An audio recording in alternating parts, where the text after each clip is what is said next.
So just want to show you, this is the bottomless one, and then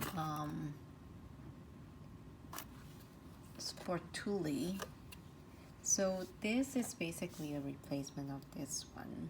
This is come with my coffee machine, the Bravil one, and this is much heavier.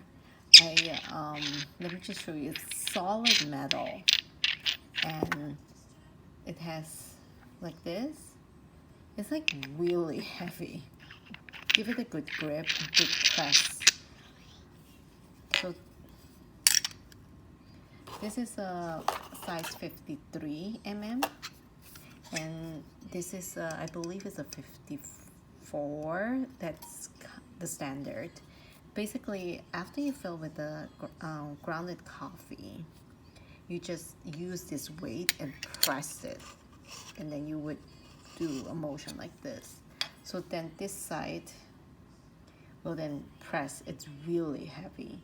So this is my original. You can see it scratch, and if you look at it, it has the same size. So you can see it's really heavy.